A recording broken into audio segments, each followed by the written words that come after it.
Bonjour. On s'approche de Sukkot. On a si peu de jours entre Yom Kippour et Sukkot qu'on n'a pas le temps de faire des Averot. C'est extraordinaire. Tout le monde connaît tout le principe qu'on sort d'un sens de sécurité avec des maisons. Je sais que ces derniers temps, c'est la mode. Les gens, ils veulent acheter des maisons qui tiennent le coup même s'il y a un tremblement de terre et qui n'arrivera rien. Alors que les fondations de la maison soient très très très très fortes. Ça me rappelle un peu le Maboul, qu'on va faire on va monter si haut que le Maboul pourra pas nous toucher. Non, mais pour qui on se prend?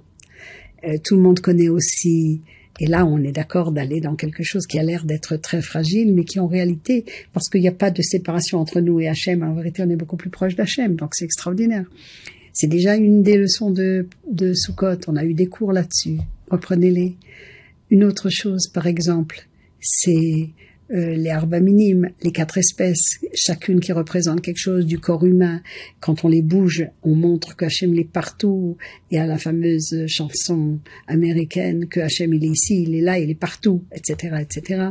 Et puis ce qu'elles représentent, leur forme et les arba minimes. On fait tellement d'efforts pour avoir des beaux arba minimes, etc. Même dans des années de Shemitah, c'est pas tellement facile. Il y a une discussion entre Rabbi Eliezer et Rabbi Akiva. Rabbi Eliezer dit qu'en vérité, ils sont pas allés dans des soukotes, mais ils ont eu les Anané Kavod qui les ont protégés, les nuées de la gloire, les nuées de gloire, Anané Kavod, les nuées de gloire d'Akadosh Baruch Hu. Et puis, il y a Rabbi Akiva qui dit, non, c'était vraiment des vrais soukotes. Or, ça pose un peu de problème. Je vais vous dire exactement les psukim, par exemple. Hachem allait devant eux. Je vous traduis directement. Bayom dans le jour dans une colonne de nuée pour leur montrer le chemin, et la nuit dans une colonne de feu, pas seulement pour leur montrer le chemin, mais pour les éclairer. Donc c'est une nuée. Donc c'est des nuées. D'un autre côté, il y a marqué que Akadosh Baruch Hu a placé les Bnei Israël dans des soukotes. Maintenant, c'est drôle, parce qu'il faudrait qu'il y ait marqué que eux-mêmes ils ont fait les soukotes. Quand on est dans un endroit pas protégé, on essaie de faire. Regardez Yona, on va le lire à Yom Kippour. Il s'est fait une espèce de cabane pour se protéger. Et là, c'est Hachem qui l'a fait. Et quand il y a des discussions et on dit Elou divrei Elokim Chaim, que les deux sont Emet, les deux sont autant vrais. Ça veut dire que c'est comme un prisme des couleurs. Alors toi tu me dis, toi tu vois d'ici, donc tu dis c'est bleu, moi je vois d'ici c'est vert, l'autre il voit d'ici c'est jaune, l'autre il voit d'ici c'est rouge. Et le tout est vrai, parce que c'est partiellement vrai. Et qu'est-ce qui s'est passé exactement? On a cette phrase très très très très très belle que tout le monde connaît, qui est un chant de Yirmiyahu Hanavi dans le 2e chapitre. Il y a 2 choses très très connues chez Yirmiyahu Hanavi. Il y a le 2e chapitre et le 31e chapitre, où l'histoire de Rachel qui pleure pour ses enfants. Ça c'est dans le chapitre 31. Et ici, c'est marqué Zacharti la chesed neorayach. Je me souviens du chesed que tu as fait dans ta jeunesse de devenir une nation. L'Erter, qu'est-ce que je te propose? De te sortir d'Égypte, où finalement c'est une tragédie, c'est affreux et tout, mais on s'est habitué et l'homme a peur des changements. L'Erter Chachareb Amidbar, t'es allé tu m'as suivi dans le désert. Beretz Lozroi, dans un pays inculte, dans un pays Lozroi. Et quand est-ce que tu as fait ça? À l'époque de tes fiançailles, t'es même pas encore marié avec Akadosh Baruch Hu. Il faut comprendre ce que ça veut dire, mais c'est un autre sujet. Et c'est très très important. Alors, qu'est-ce que ça veut dire? Et après, regardez ce qu'ils ont eu. Ils ont eu pas seulement les nuées de gloire, mais ils ont eu la manne. Et ils ont eu, avec tous les miracles que ça voulait dire, il fallait pas besoin de repasser, il fallait pas besoin de laver les habits, il fallait pas tous les miracles de la manne. Et puis, il y avait le puits de Myriam qui était un puits qui se promenait avec eux. C'est tout à fait incroyable, c'est une histoire de fou. Et donc, toute cette histoire qui est très très importante, c'est pour nous montrer, en vérité, que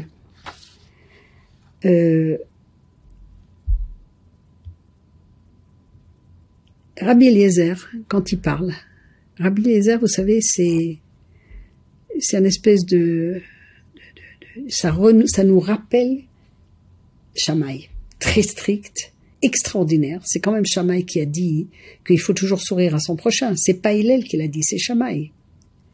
Donc, on a quelque chose d'extraordinaire ici. Rabbi Eliezer qui est un petit peu Shammai et qui insiste sur la bonté d'Akadosh Baruch Hu. Ça veut dire, les nuées de gloire, c'est quelque chose d'extraordinaire qui les protégeait de tous des ennemis, des bêtes féroces et tout. Il insiste sur la grandeur d'Akadosh Baruch Hu dont il faut pas oublier tous les détails. Rabbi Akiva, c'est plus Hillel. Comme ça disent les commentaires. Et Rabbi Akiva, il veut insister sur la Mesirut Nefesh de l'homme, de tout ce peuple, qui a été d'accord d'aller avec une confiance absolue en Kadosh Baruch Hu.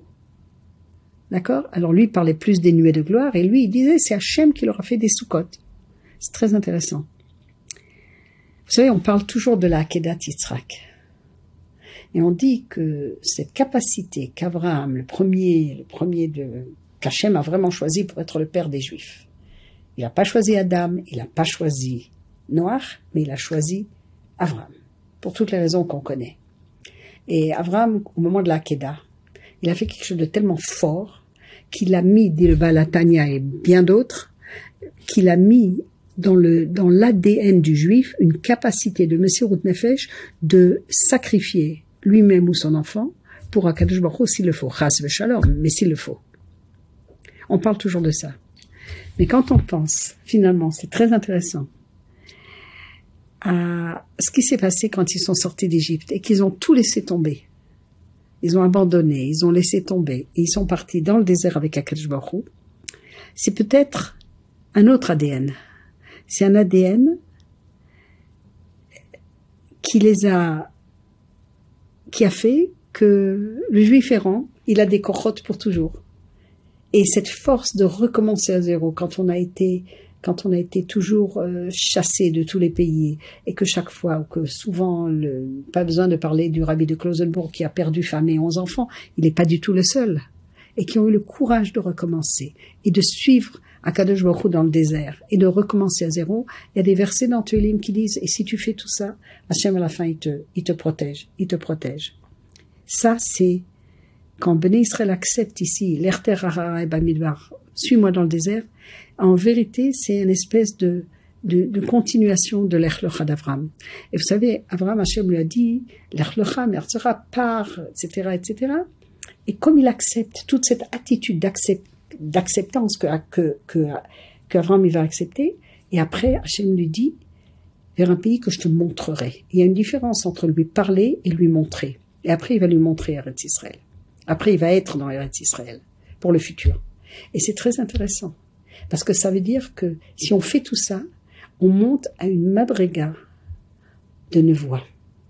Et quand les Israël sont sortis d'Égypte, même avant qu'ils soient dans le désert avec tout ça, mais qu'ils ont eu cette attitude de l'Erter Hachara et Bamidbar, de suivre Akadosh Baruch Hu dans le désert, c'est ça qu'on apprend à Sukkot, tout de suite après Yom Kippour. S'habituer à ne faire confiance qu'à Hachem. Ça ne veut pas dire se croiser les bras. Shtadlut, il faut faire. Des efforts, il faut fournir.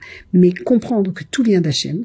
À ce moment-là, ce qui s'est passé, c'est que Rata Shifra Layam Mashelora Yecheskel Ben Bouzi, la moindre servante sur la mer avait plus de sens prophétique que les plus grands prophètes. Et plus tard aussi, Béné Israël, ils sont arrivés à un niveau de Matan Torah. Pas seulement le Yamsouf, la mer Rouge, mais de recevoir la Torah. Et à l'époque de Matan Torah, ils étaient tous des prophètes. Ils ont tous eu ce niveau de prophétie. On dit toujours, il y a des gens riches et très toraïques. Ça s'appelle Torah ou Gdoula b'makom echad. Mais c'est sûr qu'après une dafina très lourde et très bonne, Shabbat après-midi, on peut moins bien apprendre. Alors je ne prône pas le jeûne, surtout pas Shabbat. Je ne prône pas l'ascétisme. Mais c'est sûr que se limiter en matérialisme à un certain moment, et chacun à son niveau, parce que la reine d'Angleterre, pour elle se limiter, c'est d'aller dans un hôtel qui ne demande que 50 000 euros par nuit et pas 100 000 euros par nuit. Et pour le sans-abri, 10 euros, c'est pour vivre une semaine. Donc, bien sûr que il faut comprendre ce qu'on dit, mais moins de matérialisme. Et c'est ça, Sukkot. Et pourtant, la soukha, on l'a fait très jolie pour montrer que même dans des endroits qui sont pas très forts, on peut être heureux. Et toutes ces histoires merveilleuses. Les rabbinim qui disent que les plus grandes bagarres, c'est entre 3 cm de plus ou 3 cm de moins dans des maisons. L'autre, il m'a pris 3 cm, l'autre, il m'a pas pris, etc. C'est tellement dommage. Parce que j'ai pas dit d'être un mouton, j'ai pas dit d'être un pigeon, j'ai pas dit d'être, de se laisser faire, mais un peu réaliser. On a quoi? 70, 80, 90, 100 ans de vie, 120 ans, à l'éveil, peu importe. Alors, ça, c'est un peu le limoud de Sukkot.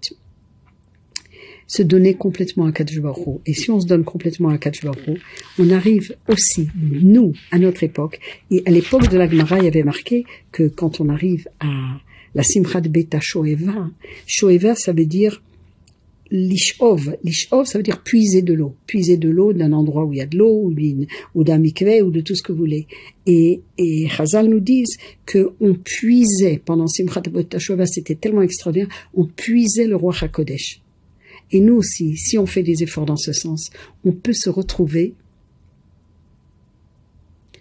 non pas des prophètes, mais quelqu'un de plus proche d'Akadosh Baruch Hu, quelqu'un d'un peu plus spirituel.